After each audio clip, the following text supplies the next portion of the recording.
when we started the gym in 2008, we figured that we had something unique to offer in terms of our background experience. And we figured that one of the things that we would have benefited from when we were joining the army in the first place, before we started our careers, was to get the word from people who've been there before and done it to tell us if we were actually on the right track or if we're doing things as optimally as possible. So starting the gym was basically, the intent was to try and give young people, young men and women who are thinking about a career in the ADF, give them a head start in terms of how to shape their career or how to approach their career. But as we were going through the whole process, we actually soon learned that it actually was deeper than that. It was actually because cultures change and society changes as we get more and more modern and more affluent. People become less in touch with what makes them resilient, what makes them tough. And because life is so comfortable, we tend to fall into that comfort zone where we don't really need to venture outside of that unless we have this interest in trying to push ourselves to the next level or trying to find out what it is that we're actually capable of. So especially when you're trying to take on something scary like join the army, you're going to leave your civilian life behind and basically go into this big organization which trains you, feeds you, looks after you, and sends you all over the world potentially to basically serve around the world. So our intent was to try and obviously set people up for that, but also look at, okay, what are the things that actually make people resilient? What actually got us to our point in our career where we successfully passed the selection course or selection courses? Then we went on and did operations around the world and what made us successful at that. So we figured, why don't we just set up a seminar that started to look at how that process, how we could simplify that process and how we can incorporate that process into our lives. Now, the gym, very much everything around the gym is basically geared towards building resilience. That's it. We're not actually building people for competition specifically or one event competition. We're actually building people to be as hardy and as tough as possible across a broad domain of things, not necessarily just war, because we have people from all walks of life training with us. They don't necessarily want to go to war. They're not necessarily joining the military in the first place. But we saw that there were very common things across all human endeavors that require people to be resilient and tough. So we focused on those things. And then we came up after 17 years of running this seminar, we've been refining it, tweaking it, improving it to the point where right now we think it is a very good program. It's not just a seminar anymore. It's basically a suite of courses and programs, which if you look at it, incorporate not just the training in the gym, physical training in the gym, but also the camps we run. They're all designed to complement each other and enable people to go through this whole suite of courses, which develop them progressively, which would potentially culminate in our Carter camp, which is 36 hours, no sleep, no food, selection style camp, or going on to their own selection course for whatever profession they're going into. So from the perspective of an outsider and now an insider at the gym, resilience isn't something that you necessarily always marry up with physical training. It's always just a sort of a byproduct, but we never really make it the focal point of physical training because it's commonplace now for people to put physical training as something that either makes them aesthetically pleasing or changes their aesthetics, or we do it, like you said, again, to speak to what you said, Nick, gear ourselves towards competition. And so when I first started to follow the Mills programming, I noticed quite almost immediately the difference between the focal point being something in particular and the streamlined process that we take towards one outcome or one sport from my experience versus doing something that was just functional across the board.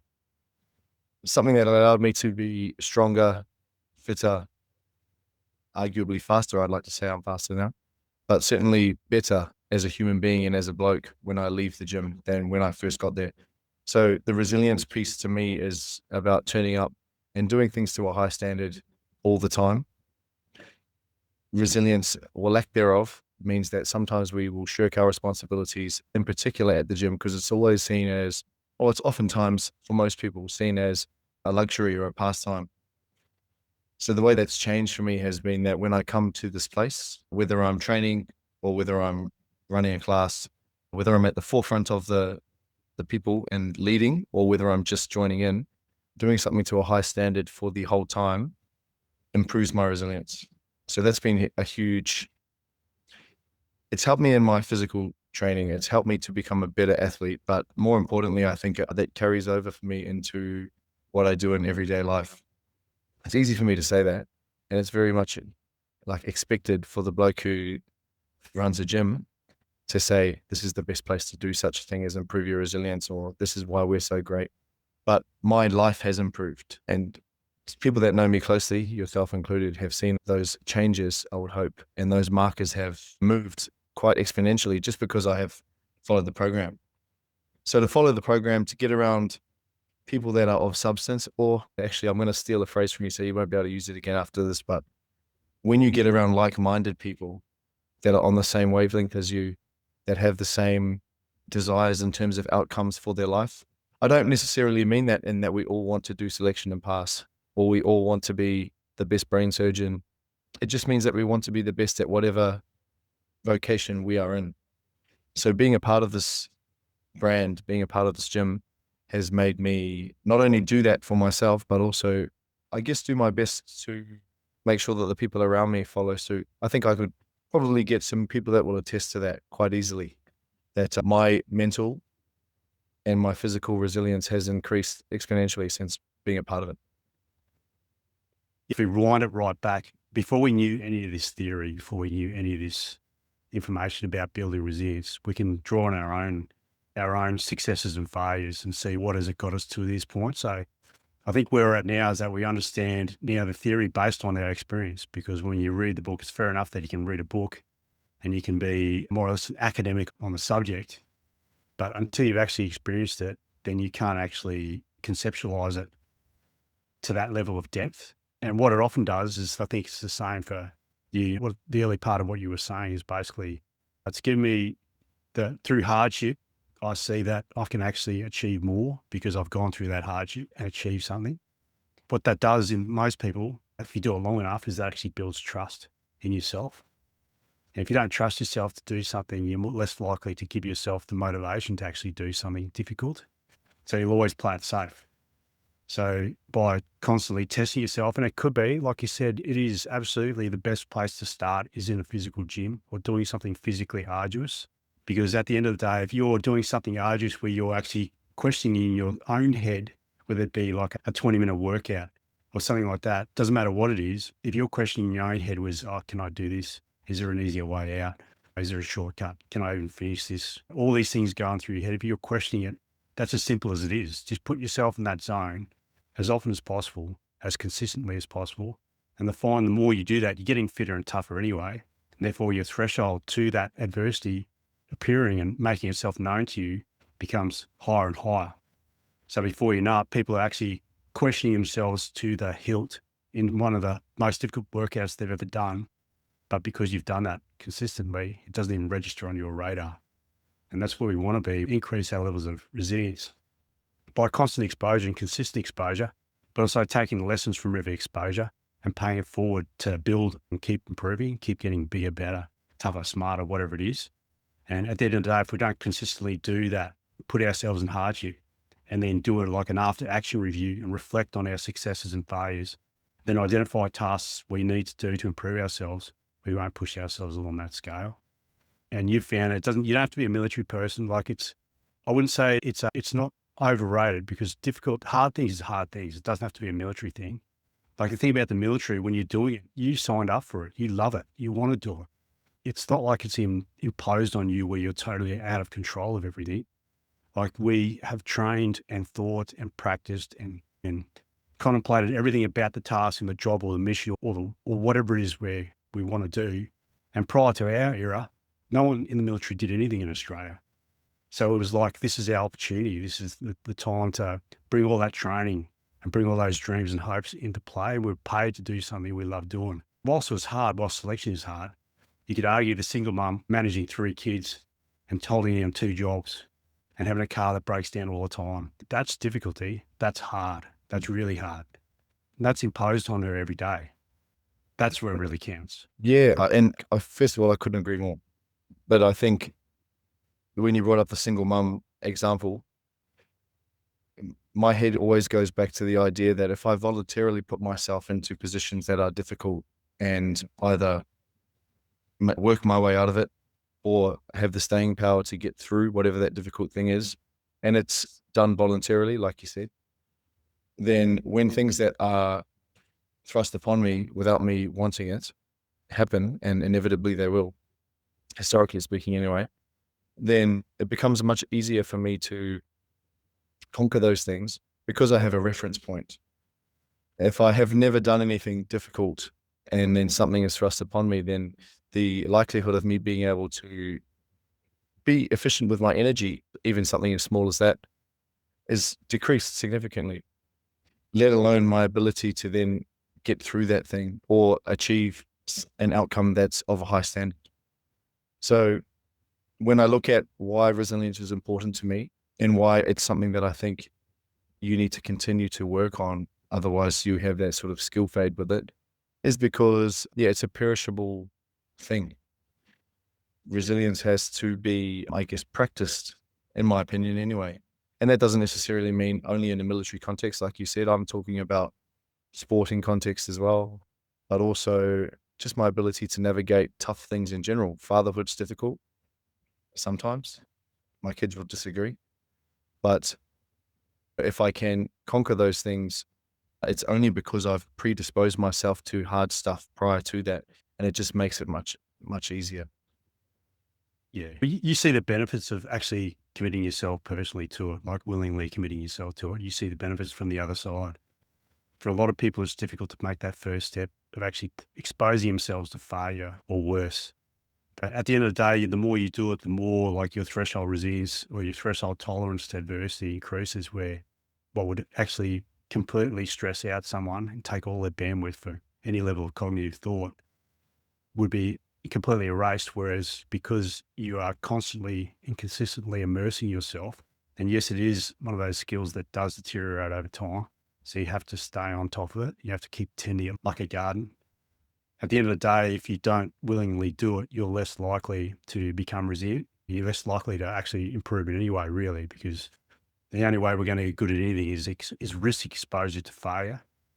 But also understanding that failure is in the nexus, but at the same time, you have to have the confidence and trust in yourself that you can prevail regardless of the outcome. If you fail, then there's an opportunity to build and learn. If you win, there's an opportunity to build and learn. I would argue as well that I think in the resilience building process, because it's obviously an ongoing thing, one of the things that I have recently started to make sure that I do is move the goalposts in terms of what the consequences for failure are. And what I mean by that is, in a workout, the consequences for failure for me, if I'm on my own, are fairly low. You could add consequence to that by competing against a mate or someone else in the gym for time or for reps or whatever that is. And that exposure to perceived consequence is helpful, I think. So the idea that we build resilience simply by doing something difficult where there's no consequence, I think that's something to speak to as well, because if there isn't any consequence, then we don't have any bandwidth, to use your phrase. There's none taken up because we think, if I fail this, it's sweet. It's just a workout. No one will know but me. Yeah. Yeah. But that's the thing. You actually understand that the concept. You understand the tenets of building resilience. You put in your own consequences to it. They have to be consequences that enable you to grow, because you can make them so restrictive or so punitive that you actually lessen your willingness to commit yourself to the next one. You can hear a lot of people talk badly about themselves and denigrate themselves when they fail at something, even if it's just a minute failure or what we would see as inconsequential. The words you say actually give people an insight into your mind. If you consistently say the same thing, your mind sees that as something that is familiar to it, and it's more than likely going to follow that thread. If we say things that are negative, it's going to follow that thread in to the negative aspect. If we say things that are positive, but they're actually positive in a down-to-earth, practical or pragmatic sense, then you're more likely to stay looking at things in a positive light and stay willing to commit yourself to more and more difficult things. But they have to be things that are, like, I could definitely celebrate wins, minute wins, but I've got to celebrate them proportionate to the level of win. And same thing with losses. I've got to find the win out of it. If it's all bad and that's all I say, is this is all bad, there's no way to fix this, then there will be no way to fix it. So I've got to actually create this head in my space where I talk to myself as my own mentor and give myself the opportunity to learn, but also held accountable to the actions that help me to improve as long as I follow through with those actions. I think sport is a great example of that. I have suffered defeats at different levels of my career, and as a young man, it was all bad. Just to follow on from what you said.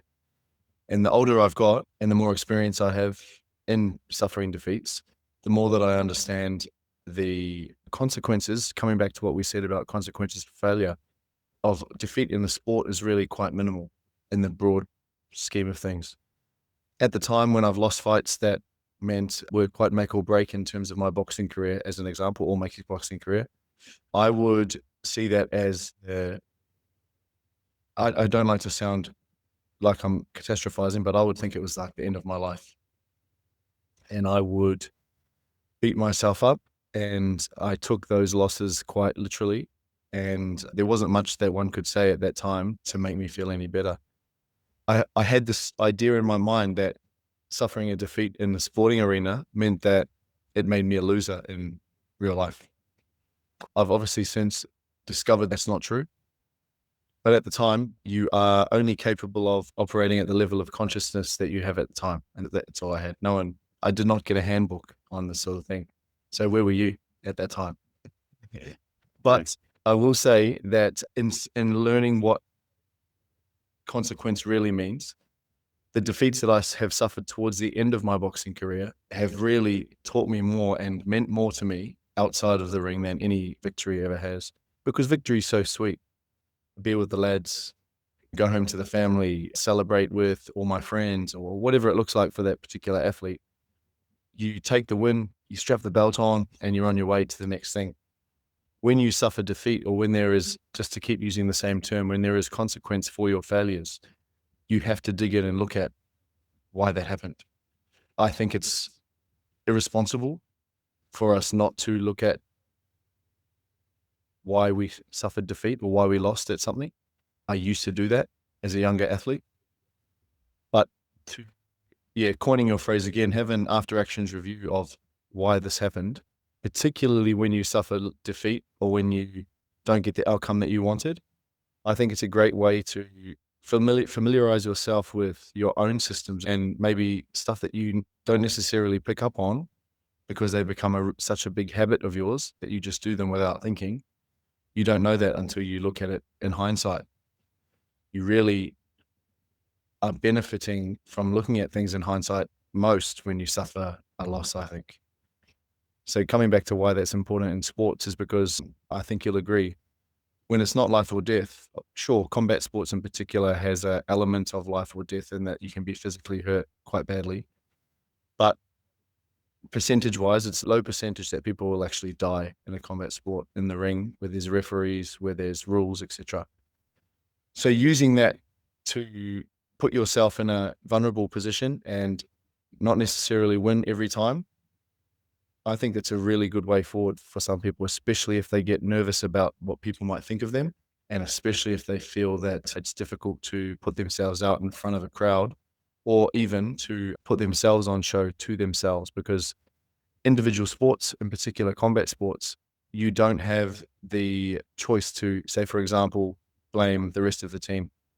When you step into the ring or when you have a fight in whatever capacity that it is, you don't have the opportunity to blame anyone else because you are the person that is there at the time. Your coaching staff only can take you so far. And the decisions that you make in those moments that matter are yours to make and yours to execute. Coming back to your physical preparation and everything that really matters. So I think that sport, and in particular combat sports, is a great way to put consequence in front of you where there's not as much damage done in the event that you don't win. Yeah, it's an incredible tool. Like, for a kid not to be exposed to sport or not to be encouraged to play sport at an early age is actually inhibiting a kid's development to realizing their full potential. Then to me, there's no argument that people can make that their kid shouldn't be put into a sport. And not every kid is as coordinated or as fast or as powerful as other kids, but there are a multitude of different sports available even if it's just from the school sports level. But there are also team sports that you can do if you live close to a club or a team. But if you live in isolation, there are also sports that you can train on your own until you are able to get to a club meet, whether it's weekly or whatever. But for a parent or any guardian to say to their kids, there's an argument against participating in sport, not just for the resilience development, because kids need to understand how to curate their internal conversation. That's what coaches are for. If you've got the right coaches, that is, and the right mentors, then that helps. That is essentially why we set up the gym, because we didn't have those coaches when we were developing. If we had the coaches to shape us in terms of this is the right track, stay on this track, or this is how you need to refine it, or you need to ditch that and encourage this, then those would have been very helpful in pushing the level to achieve a much higher level much sooner, whether regardless of your sport, regardless of your professional career. So mentorship, especially as you get older and you can't necessarily compete with young people, you can still compete, you should still be participating, but it's what you pay forward. That's what matters now. That's the benefit of having the greybeards in the room. That's their role. That's the task. Yeah. If we can't just say, I can't play that sport anymore, we've got to have a way to keep contributing. But yeah, back to just being able to participate in a sport, something where there is a win and lose, there is a need for you to train to enhance your skills and capabilities, to increase your probability of winning, to find the potential within yourself through that process is absolutely critical. Because if we don't have those tools when in this developmental phase, it's too late to compete with people who already have those tools in the workspace when you leave school, when you leave those environments. Yeah, and if you don't have the right principles, if you don't understand the right principles, there's a myriad of books out there. There's a myriad of YouTube videos and things like that to look at. But there's no substitute for having someone with you all the way along the way, providing you with advice, encouragement, and support. That is also critical as well. When you just spoke to the importance of kids jumping in and taking part in sports as well, a couple of things came up for me. And number one was sometimes it is difficult to convince ourselves that our kids should be, in fact, taking part. Because I know from my own experience, my girls will say, oh, I don't really want to do this, or they'd like to do something else that's easier. And in those moments, I've just reminded myself that if I allow that to happen, I'm doing them a disservice. And I might look like the bad guy for a very short period of time for making them take part and asking of them to do it to a high standard. I don't care what sport it is. I don't care what job they do. I care about the effort that they make. So it's a real big talking point for me. And secondly, the argument could be made against this, but I think that it's also important that we lead by example. If you are not taking care of your physical self, or if you are not in competition with yourself or someone else as an adult, then what reference do your kids have for what that is? What we can't do, I don't think, is expect our kids to compete, to push and drive themselves and do all of these things while we stand on the sidelines and ask that of them without doing something ourselves. It doesn't have to be at a high level. It might mean that you just go to the gym a couple of times a week and they see you leave to do that. It might mean that you play social golf on the weekends, but they see that you're competing or getting amongst it with your friends. I think that's a really important thing to do as well in terms of what we show our children and how they can build their resilience or have a vision for what that looks like. There's no better visual way to get an idea of what good looks like if you don't provide them with an example. They look to movie stars and pop singers because people adore them and people applaud them, but it's because they're out there all the time, because everything they do looks good. They dress in the most expensive stuff, so it's very alluring. But there's no better substitute from an on-the-ground experience of what good looks like in this space to normal people doing normal things on a day-to-day basis. It's tough love, right? We ask our kids to do things they don't necessarily enjoy all the time, but we understand that there are benefits to that. This whole conversation is about doing things you don't enjoy doing, knowing that it's going to make you a better person. Both parents have to be a part of that process to actually get them to stick to something, choose something and stick to it, and support them as far as you can, but also make them accountable to their dedication to whatever it is. That stuff's all very important. That's part of the deft touch that we have to develop as mentors and parents. But yeah, the crux of it is they have to do something. We all have to do something constructive that in some way contributes to ourselves, our family, and our community. Not necessarily our community all the time because it's a big ask for a lot of people because you're just trying to get through the 9 to 5, get your job done, put food on the table, and that's hard graft. But have the energy to contribute to your family after work and during the weekends and work towards the long term and getting up early when they got to go to sport and whatever else is that required. That is all part of the working model and the working example of what good looks like in this space because they'll model their partners after you and your wife or you and your partner. At the end of the day, if we don't show them what good is, then the probability of them potentially selecting the wrong person or choosing someone for the wrong attributes or characteristics is higher. We must lead by example. We must demonstrate what good is in this space. And we're not going to be perfect. We can't ever put that mantle on ourselves and say that we're always going to be perfect. But then it comes down to holding ourselves accountable. Hey, I stuffed that up. Sorry about that. It's all right for parents to say that to their kids, as long as they understand that this is where it's coming from. Yeah. You to be better. I think piggybacking off of that comment on it's being okay to say that you're wrong.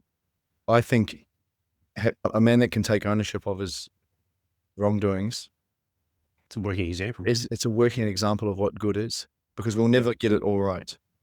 I'm a working example of that. But it's one of those things, I think, that what the movies and what media portrays as good is just so far out there in terms of what our kids see as perfect, where I think what good is the hard graft that you speak to. The parents can balance their 9 to 5 with being present with their children, with being present with their partner, with being present with their own social life or activities. That is arguably, you know, what I think one of the hardest things is to be able to do. We glorify ease so much now. We glorify it so much where it means that we seek out ease. I don't want to go too far down the rabbit hole, but you can look at society on the whole at the moment, and people are seeking out ease. There are groups of people that want things to be easy. Gone are the days where everybody was just striving for more and better. So I think that it's important to use resilience as a way to bring that back, where the pursuit of more and the pursuit of good is really important, especially in front of our kids and our family. And Yeah. more doesn't necessarily mean more money. More might mean giving ourselves more time to be with our family, or cementing values in our family or amongst the people that we love that are healthy, as opposed to what we think looks cool. Yep. Yeah. It's not rocket science, right? So that's the whole point of the resilience workshop, is to actually break it down. The execution is difficult. It's always difficult because it takes effort. But its idea is being able to distill what's important, what's not, and actually focus on what's important. It basically helps us, one, clarify our life in terms of what we should be doing, how we should be spending our time, and where our time is wasted. But also gives us some more purpose to what it is that we're doing. So for example, if our kids play sport, well, we understand that the benefits of our kids playing sports are far more reaching than them just playing sport.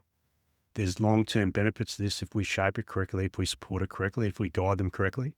So it makes getting up in the morning early when you don't want to and it's 5 degrees outside or whatever it is, it makes it worthwhile because you understand there's a deep meaning, a deeper purpose to this. So it gives you more impetus and gives you more motivation to get up and get to it. And that motivation, if it transfers energy to your kids, kids will get up early. They'll do the hard yards. They'll understand that dad's here, mum's here, they both support me. Sooner or later, I'm going to be that person someday. Yeah. I'm going to hopefully carry on this. And it won't happen automatically, like kids are too young most of the time, but as they get older, they'll soon learn to appreciate it.